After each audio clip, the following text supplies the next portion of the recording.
آواز بلند نعرہ صلوات۔ اللہم صلی علی محمد والے محمد۔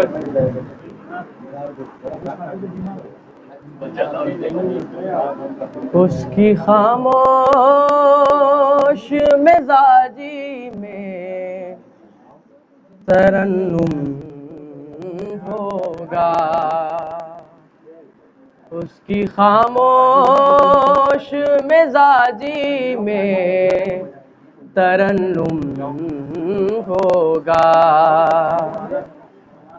اس کی خاموش مزاجی میں ترنم ہوگا، بے زباں ہو کے بھی سلطان تکلم ہوگا، بے زباں ہو کے بھی سلطان تکلم ہوگا۔ شعر سنیں گے بطور خاص۔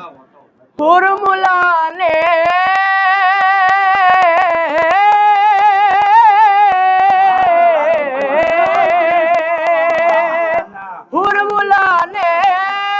یہ کبھی خواب میں سوچا بھی نہ تھا، ارے اس کے مرنے کا سبب ایک تبسم ہوگا، اس کے مرنے ہرملانے یہ کبھی خواب میں سوچا بھی نہ تھا، ارے اس کے مرنے کا سبب ایک تبسم ہوگا۔ باواز بلند نعرہ صلوات۔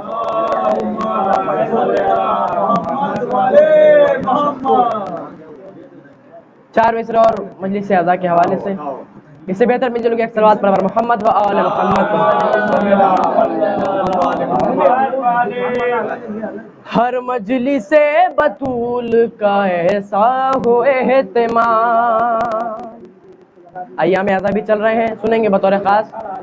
ہر مجلس بطول کا ایسا ہو اہتمام، ہر مجلس باواز بلند نعرہ صلوات۔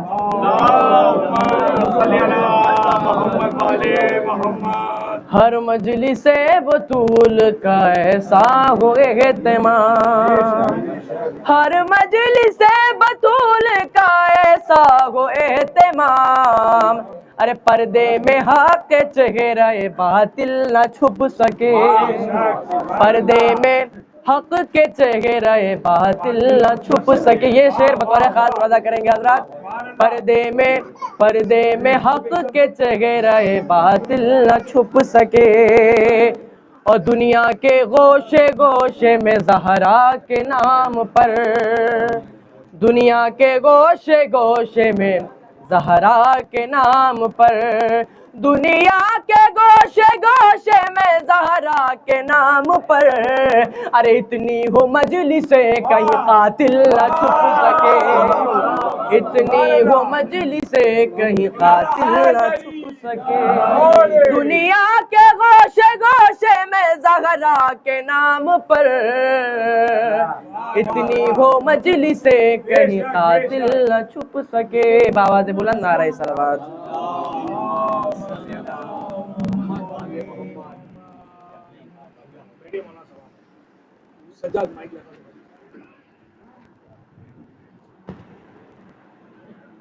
بر دشمنان عزاداری لانا، بر دشمنان اہل بیت لانا، نعرہ حیدری حیدری حیدری، آواز بلند صلوات۔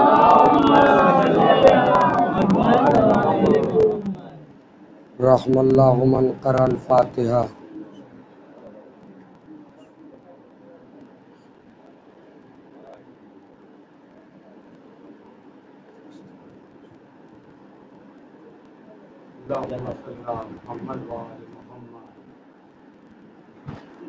لا حول ولا قوة الا باللہ العلی العظیم اعوذ باللہ من الشیطان الرجیم بسم اللہ الرحمن الرحیم الحمد للہ رب العالمین الصلاة والسلام علی اشرف الانبیاء والمرسلین خاتم النبیین شفیع المذنبین رحمتا للعالمین الملقب بطہ و یاسین مولانا و مولا الثقلین سید الکونین امام القبلتین جد الحسن والحسین ابی القاسم مصطفیٰ محمد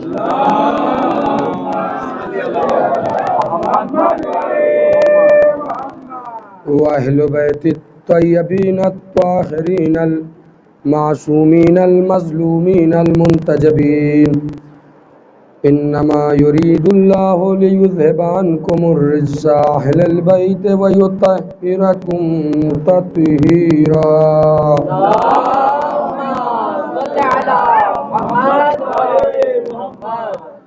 ولعنۃ اللہ علی اعدائہم اجمعین من یومنا ھذا الی قیام یوم الدین اما بعد فقد قال اللہ تبارک و تعالی فی کتابہ الکریم وفرقانہ المجید وقولہ الحق بالحق بسم اللہ الرحمن الرحیم وکل شیء احصیناہ فی امام مبین صلوات پڑھیں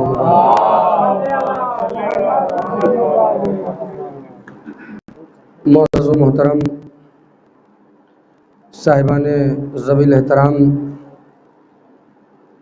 میں نے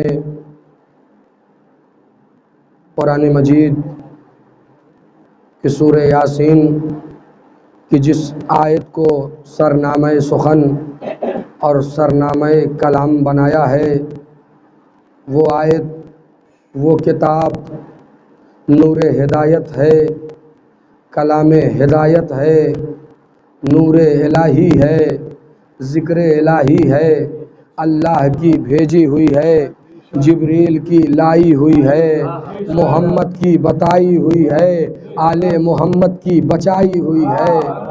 ایسی پرنور کتاب میں، ایسی بابرکت کتاب میں پروردگار عالم ذات اقدس وحدہ لا شریک یہ ارشاد فرما رہا ہے کہ کل شیء احصیناہ فی امام مبین، ہم نے ہر شے کا اختیار، ہر شے کی قدرت، ہر شے کا پاور، ہر شے کی طاقت، ہر شے کو امام کے حوالے کر دیا ہے۔ اسی لیے اللہ نے امام کو ضرورت بنایا اور ہمیں ضرورت مند بنایا۔ میں دیکھیں تھوڑا تھوڑا آپ میرے ساتھ ہو جائیں گے تو مجھے گفتگو کرنے میں آسانی ہوگی، اور آپ میرا حال دیکھ ہی رہے ہیں کہ آواز گرفتہ ہے۔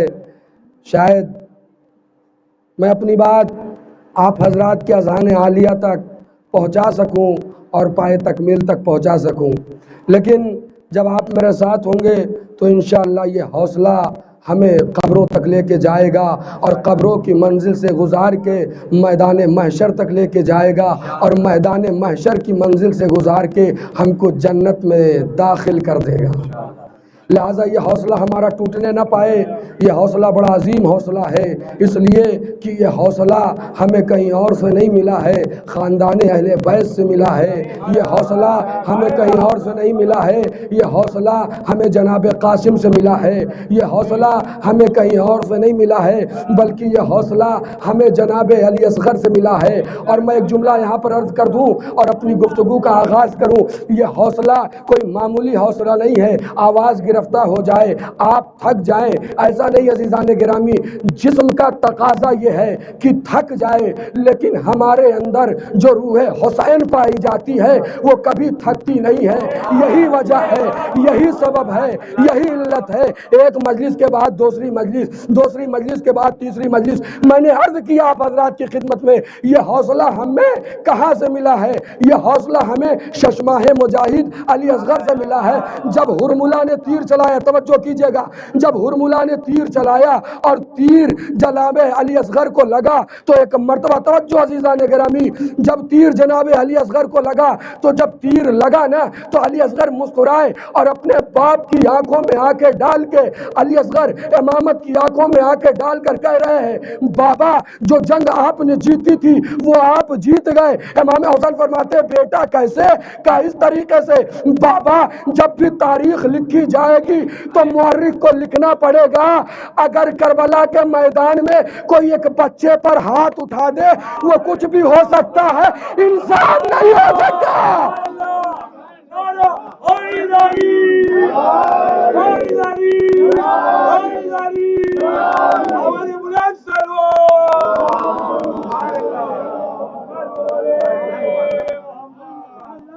عزیزان گرامی، وہ چھوٹا سا بچہ تھا جو امامت کا حوصلہ بڑھا رہا تھا، امامت کا حوصلہ پائے تکمیل تک پہنچوا رہا تھا۔ وہ ایک چھوٹا سا بچہ ہے، لہٰذا ہم اپنے حوصلے کو کم نہ ہونے دیں، اس لیے کہ وہ کربلا کا میدان تھا، یہ فرش عزا ہے، حدیثیں آپ کے نظروں کے سامنے ہیں، بات پہنچے تو آواز سے آواز ملائیے گا۔ وہ کربلا کا میدان تھا، چھوٹا سا بچہ تھا، حوصلہ بڑھا رہا تھا۔ یہ فرش حسین ہے، یہاں پر حسین بھی آتے ہیں، فرشتے بھی آتے ہیں، شہزادیاں بھی آتی ہیں اور وہ ہمارا حوصلہ بڑھاتی ہے۔ یہی وجہ ہے کہ صبح سے شام ہو جاتی ہے، ذکر حسین نہیں تھکتا ہے۔ ایک صلوات پڑھیے محمد و آل محمد۔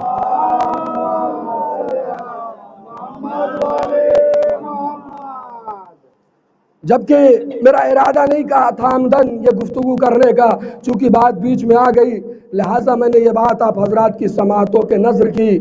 میرا موضوع گفتگو جو ہے کہ اللہ نے تمام چیزوں کا اختیار امام مبین کو دے دیا ہے، تو جب ہم نے یہ مان لیا کہ امام مبین ہے، جب ہم نے یہ مان لیا کہ اللہ کی طرف سے بھیجا ہادی ہے، جب ہم نے یہ مان لیا کہ اللہ کی طرف سے بھیجا ہوا رہنما ہے، تو کیا یہ ہدایت ہماری دنیا تک محدود رہے گی یا اس دنیا کے حد سے جب انسان گزر جائے گا اور قبر کے مرحلے تک جائے گا وہاں تک بھی ساتھ آئے گی؟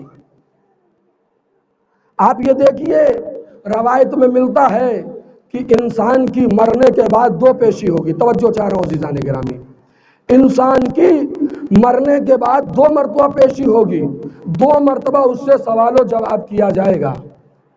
پہلی مرتبہ یہ ہے کہ جب کسی انسان کو قبر کے حوالے کر دیا جائے گا، توجہ عزیزان گرامی، گرمی ہے مجھے بھی احساس ہے، لیکن فضائل امام حسین ہے جو آپ کے حوالے کرنا ہے، اور توجہ کیجئے گا کہ پہلی پیشی جب ہوگی آپ کو قبر میں دفن کر دیا جائے گا، اور دفن کرنے کے بعد جب لوگ چلے جائیں گے تو ایک مرتبہ مورخین نے لکھا، تاریخ نے بتایا کہ مرنے والوں کی قبر سے ایک سرہانے سے نور ساطع ہوگا۔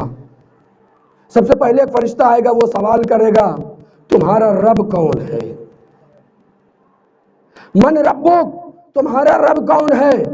عزیزان گرامی، اگر اللہ کا ماننے والا ہوگا تو یہ کہے گا میرا رب پروردگار ہے، وحدہ لا شریک ہے۔ پھر یہ کہے گا من نبیک، تمہارا نبی کون ہے؟ توجہ چاہ رہا ہوں، تمہارا نبی کون ہے؟ اگر وہ رسول کا ماننے والا ہوگا تو محمد کا نام لے گا۔ اس کے بعد پھر وہ فرشتہ آنے والا کہے گا من امامک، تمہارا امام کون ہے؟ اگر وہ امام کا ماننے والا ہوگا تو علی کا نام لے گا، اور وہ کہے گا میرے پہلے امام یہ، دوسرے امام یہ تمام چیزیں ہیں۔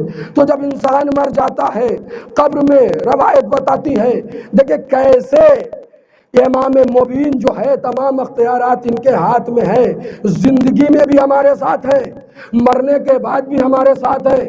جب انسان قبر کی منزل تک پہنچتا ہے تو اس کی قبر میں سرہانے سے ایک نور نکلتا ہے،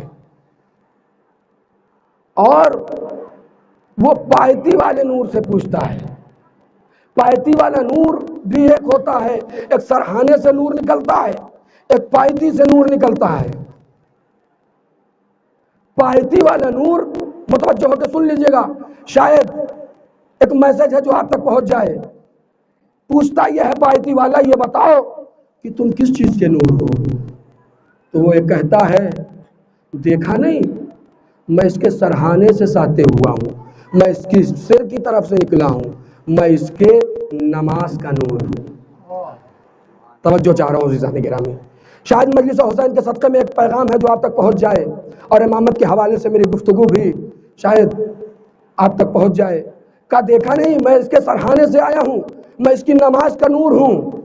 اس کے بعد ایک نور پایتی سے جو نکلتا ہے تو سرہانے والا پایتی والے سے پوچھتا ہے تم نے مجھ سے تو سوال کر لیا، اچھا یہ دیکھیے اللہ انہیں قوت گواہی عطا کرے گا، اللہ انہیں قوت کلام عطا کرے گا کہ وہ آپس میں گفتگو کر سکے. پایتی والے سے سرہانے والے پوچھے گا تم بتاؤ کس چیز کے نور ہو؟ تو یہ کہے گا میں اس کے روزے کا نور ہوں.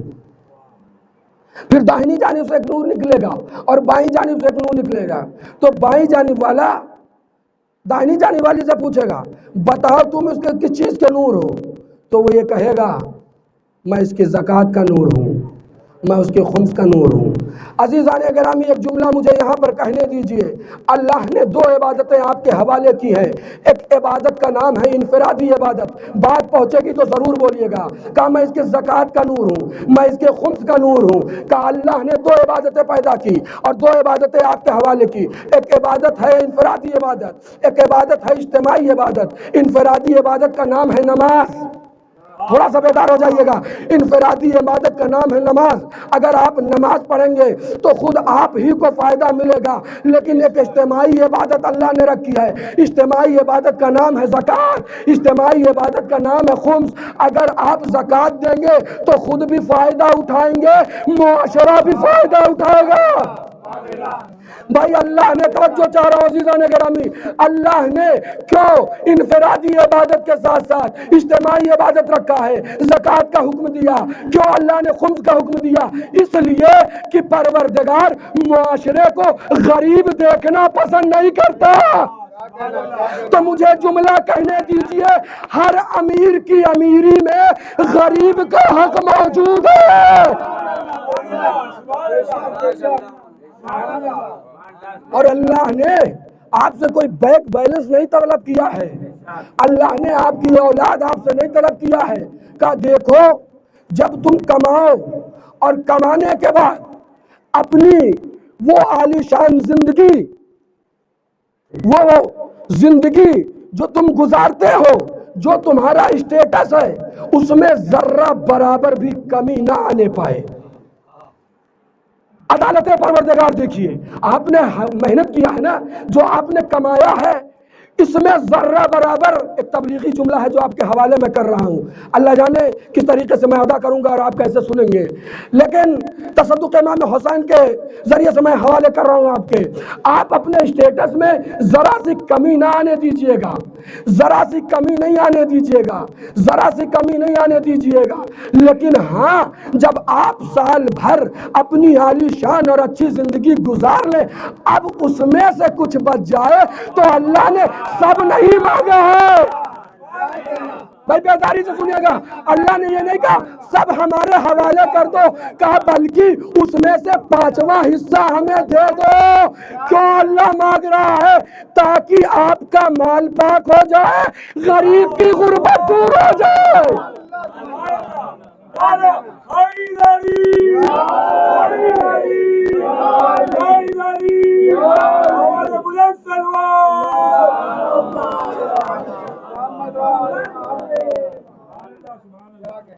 نہ معلوم عزیزان گرامی میری بات آپ تک پہنچ رہی ہے یا نہیں پہنچ رہی ہے، آواز گرفتہ ہے، لیکن اگر پہنچے تو ضرور بولیے گا، اس سے مجھ کو بھی حوصلہ ملے گا اور شہزادی آپ کو اجر عظیم عنایت فرمائیں گے. میرے کہنے کا مقصد یہ صرف ہے کہ خمس اللہ نے اس لیے آپ پر واجب کیا ہے کہ آپ کا پڑوسی بھوکا نہ سوئے، معاشرہ غریب نہ رہے، لہٰذا اللہ نے دو عبادتیں آپ کے سر پر رکھی ہیں، ایک انفرادی عبادت ہے، ایک اجتماعی عبادت ہے۔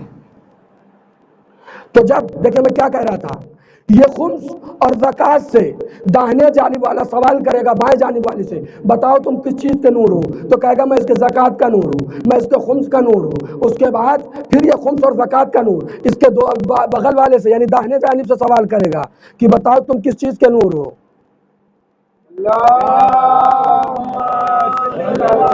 محمد والے محمد، تم کس چیز کے نور ہو؟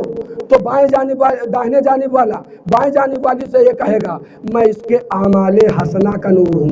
کون سا اعمال حسنہ؟ توجہ چاہ رہا ہوں عزیزان گرامی، کون سے اعمال حسنہ؟ اس نے اپنے والدین کے ساتھ بہت حسن سلوک سے پیش آیا ہے، اس نے پڑوسیوں کا احترام کیا ہے، اس نے معاشرے میں دیکھا ہے اگر کوئی بزرگ راستہ چل رہا ہے اس نے کہا ہو بیٹے گھر تک پہنچا دو، تو اس میں اکڑ نہیں تھی، اس نے راستہ بتایا نہیں ہے بلکہ راستے تک پہنچایا ہے، مقصد تک پہنچایا ہے۔ ان تمام چیزوں کا نور ہوں۔ تو عزیزان گرامی معلوم یہ ہوا اگر آپ چاہتے ہیں آپ کی قبر میں نماز روشن ہو، آپ کی قبر میں روزہ نور بن کے ساتے ہو، آپ کی قبر میں حج نور بن کے ساتے ہو، آپ کی قبر میں آپ کی نیکیاں بن کے ساتے ہو، تو اپنی زندگی میں اپنی زندگی سے نماز کو وصل کر لیجئے گا، اپنی زندگی سے روزے کو وصل کر لیجئے گا، اپنی زندگی سے حج کو وصل کر لیجئے گا۔ اس لیے اگر نور چاہتے ہو تو نور کے طلبگار بننا چاہتے ہو تو نور کی اطاعت میں آ جاؤ۔ بھائی یہاں تک بات آپ حضرات کے گردان عالیہ تک پہنچ گئی ہے۔ یہ چار نور نکلے نا قبر میں، ایک پائتی سے، ایک سرحانے سے، ایک دائیں جانب سے، ایک بائیں جانب سے۔ اب ایک نور نکلتا ہے جو ان چاروں نوروں پر یہ نور بھاری ہوتا ہے، یہ نور بہت زیادہ روشن ہوتا ہے۔ ایک مرتبہ ان چاروں نوروں کی آنکھیں چکا چوندھ ہو جاتی ہے۔ بھائی بات اگر پہنچے تو بولیے گا، چاروں نوروں کی آنکھیں چکا چوندھ ہو جاتی ہے، وہ ایک جٹ ہو کر ایک ساتھ ہو کر مل کر پوچھتے ہیں بتاؤ تم کس چیز کے نور ہو؟ تو وہ آنے والا نور کہتا ہے تم نے دیکھا نہیں میں اس کے قلب سے ساتھ ہوا ہوں، کہ میں اس کے قلب سے ساتھ ہوا۔ میں نے کیا کہا؟ کلا شاہین احسینہ ہو فی امام مبین، اللہ نے ہر چیز کا اختیار امام مبین کو دے دیا ہے، امام کو ضرورت بنایا ہے، لہٰذا ہم نے ایسے کو مانا ہے جو ہمیں یہاں بھی پار کرے ہمیں وہاں بھی پار کرے۔ تم نے دیکھا نہیں میں اس کے سینے سے نازل ہوا ہوں، میں اس کے سینے سے نکلا ہوں۔ وہ نور نکلنے کے بعد کہتا ہے سنو میں اس کے دل میں حب ولایت علی کا نور ہوں۔ بھائی میری آواز ساتھ نہیں، میں اس کے دل میں حب ولایت علی کا نور ہوں۔ اور اتنی ہی بات ہوتی تو میں آپ کی خدمت میں عرض نہ کرتا امامت کسے کہتے ہیں، امامت کسے کہا جاتا ہے؟ وہ نور نکلنے کے بعد کہتا ہے سنو روزے کے نور، سنو نماز کے نور، سنو حج و زکوٰۃ کے نور، سنو دیگر اسماء حسنہ کے نور۔ اگر یہ نور اس کے دل میں نہ ہوتا تو نہ یہاں روزے کا نور ہوتا، نہ یہاں روزے کا نور ہوتا، نہ یہاں زکوٰۃ کا نور ہوتا، نہ یہاں حج کا نور ہوتا۔ اسی لیے تو میں اپنی مجلسوں میں کہا کرتا ہوں، اسی لیے اگر کوئی ہماری مجلس میں نعرے حیدری لگائے اور کوئی اعتراض کر لے تو سمجھ لینا نہ اس کے پاس توحید ہے نہ اس کے صلوات بھیجیے محمد والے۔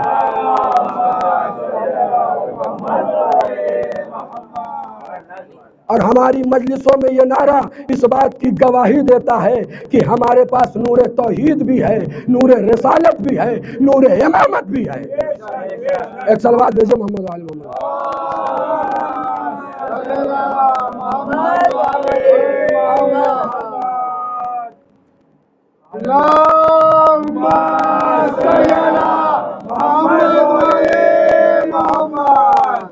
عزیزان گرامی اس کے بعد ایک مرحلہ اور بھی ہے، دو پیشیاں ہیں۔ پہلی پیشی میں نے آپ کی خدمت میں عرض کیا کہ امامت ہمارے ساتھ ہوگی۔ ایک پیشی اور بھی ہے جو میری آواز ساتھ نہیں دے رہی ہے، اب انشاءاللہ کل میں یہ آپ کی بارگاہ میں عرض کروں گا کہ دوسری پیشی جو ہوگی وہ کہاں پر ہوگی، کیسی ہوگی، کس کے ساتھ ہوگی۔ بس ایک بات عرض کروں آپ حضرات کی خدمت میں کہ یہ امامت کا اختیار اور امامت کی پاور اور امامت کی قدرت یہ ہے کہ جس نے توحید، ذکر خدا، ذکر الہی، انبیاء کی محنت، انبیاء کی کاوشوں کو بچا کر ہمارے قلوب تک لے کے آیا، اسے منصب امامت کہتے ہیں۔ عزیزان گرامی، اسی منصب امامت کے ہمیشہ ساتھ رہنے والی کو جناب زینب کہا جاتا ہے۔ بس میں ختم کر رہا ہوں اپنی مجلس، دو چار جملے مصائب کے اور ختم دعا ہے۔ عزیزان گرامی، جب امام حسین علی مقام نے خبر کربلا سنائی اور کہا دیکھو ہم اب مدینہ چھوڑ دیں گے، تو ایک مرتبہ جناب زینب جناب عبداللہ کے پاس آئیں اور آن کے کہتی ہیں میرے والی و وارث، تمہیں تو معلوم ہے میں اپنے بھائی سے کتنی محبت کرتی ہوں، اگر آپ اجازت دے دیں۔ ابھی زینب کے لبوں سے جملہ کامل نہ ہونے پایا تھا کہ عبداللہ نے کہا شہزادی آپ ہمیں شرمندہ نہ کریں، بلکہ آپ خود بھی بھائی کے ساتھ جائیں اور میرے دو بیٹے اون و محمد کو بھی ساتھ لے کے چلیں۔ عزیزان گرامی، امام حسین کے پاس جب جناب زینب آئی ہیں تو بہت خوش تھیں۔ امام حسین نے فرمایا بہن زینب ٹھیک ہے تم خوش ہو، ہمارے ساتھ چلنے کے لیے آمادہ ہو، کیا تم نے اپنے شوہر عبداللہ سے اجازت لیا ہے؟ ایک مرتبہ زینب کی آنکھیں بھر آئیں، اے میرے بھیا عبداللہ نے مجھے ہی نہیں میرے دونوں بیٹوں کو بھی ساتھ کر دیا ہے کہ جاؤ ماں کا سہارا رہنا، امام کا سہارا رہنا۔ جزاکم اللہ خیر الجزا، خدا آپ کو کوئی غم نہ دے سوائے غم سید الشہداء کے۔ یہ بہن بھائی کربلا میں آ گئے۔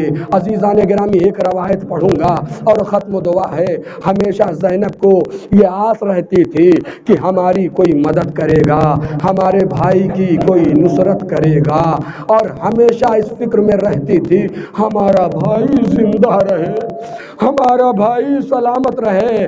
میری آواز مستورات تک جا رہی ہوگی، وہ اس چیز کا تصور کر سکتی ہیں جو بہنیں اور ان کے پاس بھائی ہے، ہمیشہ یہ وہ سوچتی ہے ہمارا بھائی زندہ رہے، ہمارا بھائی زندہ رہے۔ زینب بھی یہ تصور کرتی تھی میرا بھیا زندہ رہے، لیکن عزیزان گرامی ایک وقت وہ آیا کہ امام حسین خیمے میں آئے، اے اماں فضہ آپ پر حسین کا سلام، رخصت ہو گئے امام حسین۔ جب امام حسین رخصت ہوئے، زینب سے بھی رخصت ہوئے۔ میں یہ نہیں پڑھ سکتا کہ کس طریقے سے رخصت ہوئے، صرف مجھے ایک روایت آپ کی خدمت میں عرض کرنا ہے، بہت روئیں گے عزیزان گرامی۔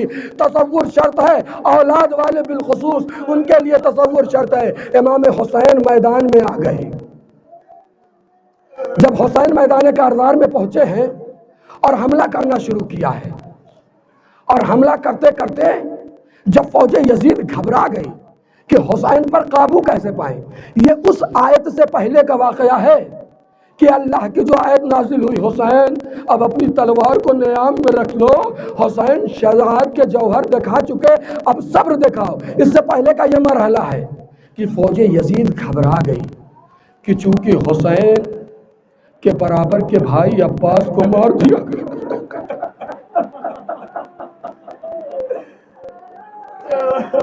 حسین کی آنکھوں کے نور علی اکبر کے کلیجے میں برچھی کی علی اتار دی گئی ہے، حسین اب نہ رکیں گے۔ کہ اتنے میں ایک شخص نے مشورہ دیا کہ بصرے میں ایک پہلوان رہتا ہے جسے پہلوان بصرہ کہا جاتا ہے، جسے پہلوان بصرہ کہا جاتا ہے، اس کو بلا لو۔ عزیزان گرامی، پہلوان بصرہ کو طلب کیا گیا، لیکن جب پہلوان بصرہ جب بھی کسی جنگ میں جاتا تھا تو وہ اپنی بیٹی سے یہ پوچھتا تھا بیٹی تمہارا بابا میدان بہت کریا کریں گے عزیزان گرامی، جو روایت میں پڑھنے جا رہا ہوں اس پر زمین اور آسمان کریا کریں گے۔ اگر آواز نے ساتھ دیا تو پوری روایت سناؤں گا۔ پہلوان بصرہ نے کہا بیٹی آج میں پھر ایک جنگ پہ جا رہا ہوں، اگر کوئی دلی خواہش ہو تو مجھے بتا دو، جب میں جنگ جیت جاؤں گا تو وہ چیز میں لے کے تمہارے لیے آئوں گا۔ تصور شرط ہے اولاد والو۔ بیٹی نے خواہش کی بابا جب آپ جنگ پر قابو پا جائیے گا اور جنگ جیت جائیے گا تو ایک عقیق کی انگوٹھی میرے لیے لے کے آئیے گا۔ یہ کہہ کر پہلوان بصرہ نکلا۔ تاریخ نے کہا بہت تیزی سے وہ عصر عاشور کربلا کے میدان میں پہنچا۔ اب یزیدی فوجیوں کی طرح جب پہنچا تو کہا کون شخص ہے جس پر تم لوگ قابو نہیں پا رہے ہو؟ کون ایسا شخص ہے؟ تو فوج یزیدی نے ایک مرتبہ اشارہ کیا کہ وہ دیکھ رہے ہو جس کے چہرے پر خونوں کی چھینٹیں ہیں، جس کی کمر خمیدہ ہے، جو لاغر ہے۔ نہیں عزیزان گرامی، بہت آسانی سے آپ نے جملہ سن لیا اور میں نے بہت آسانی سے جملہ پڑھ دیا۔ تصور شرط ہے بہت روئیں گے۔ حمید ابن مسلم کہتا ہے میں نے دیکھا ہے، میرا تجربہ ہے کہ انسان کو ضعیف ہونے میں کم سے کم 70 سال لگ جاتے ہیں۔ بہت روئیں گے عزیزان گرامی، انسان کو ضعیف ہونے میں کم سے کم 70 سال لگ جاتے ہیں، اور کسی پر بہت زیادہ اگر مصیبت کا پہاڑ پڑ جائے تو 3-4 سال لگ جاتے ہیں، لیکن 3-4 سال سے پہلے کوئی ضعیف نہیں ہوتا، اور اگر بہت زیادہ مصیبت پڑ جائے تو حد اقل 1 سال ضعیف ہونے میں لگ جاتا ہے۔ لیکن حمید ابن مسلم کہتا ہے میں نے دیکھا کربلا کے میدان میں امام حسین کو صبح عاشور دیکھا تو جوان، عصر عاشور دیکھا، عصر عاشور دیکھا کمر خمیدہ ہے۔ ہاں عزیزان گرامی، اب اس سے زیادہ میرے پاس طاقت نہیں ہے کہ میں مصائب کے جملے پیدا کروں، میں بس روایت کو کامل کر رہا ہوں۔ جیسے چاہیے گا شہزادی فاطمہ زہرا کو ان کے لال حسین کا پرسہ دیجیے گا، شہزادی یہ ہمارے آنسوؤں کو قبول فرمائیے گا، نہ جانے حق گریہ ادا ہو رہا ہے کہ نہیں ہو رہا ہے۔ بس عزیزان گرامی آخری جملہ ہے اور ختم دعا ہے۔ پہلوان بصرہ نے کہا یہ شخص ہے جس کی کمر خمیدہ ہے، جو ضعیف ہو چکا ہے، اس سے تم نہیں جنگ کر پا رہے ہو۔ ایک مرتبہ پہلوان بصرہ تن کر گھوڑے پر بیٹھا، گھوڑے پر سوار ہو کر اس ضعیف شخص کے پاس پہنچا اور آنے کے بعد کہتا ہے ضعیف تم کیوں میدان میں ڈٹے ہو؟ تمہارا اب میں ایک جملہ عرض کر رہا ہوں، جیسے چاہیے گا ویسے سنیے گا، بہت آہستہ یہ جملہ پڑھوں گا لیکن آپ کے حق گریہ بلند ہونا چاہیے۔ حمید ابن مسلم نے کیا کہا کہ میں نے صبح عاشور دیکھا تو جوان، عصر عاشور دیکھا تو ضعیف۔ وہ پہلوان بصرہ کہتا ہے اے شخص تم کیوں جنگ پہ آمادہ ہو؟ تم جیسے ضعیف جنگ میں نہیں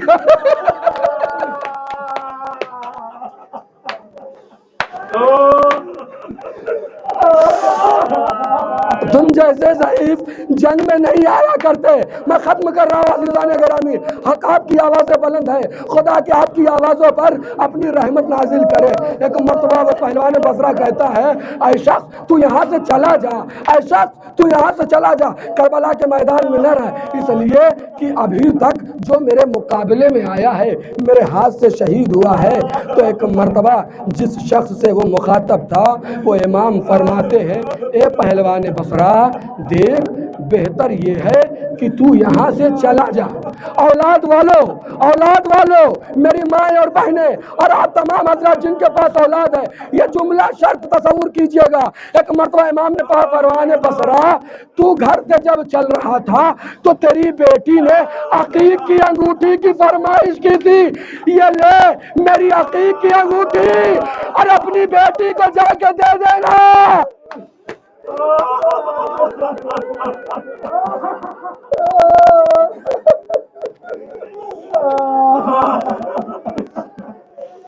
اپنی بیٹی کو جا کے دے دینا۔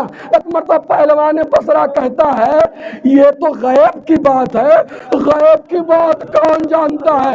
ارے امام کے سوا غیب کی کوئی بات نہیں جانتا۔ ایک مرتبہ امام نے کہا ارے پہلوان بصرہ پہچانا نہیں؟ ارے میں آقا حسین،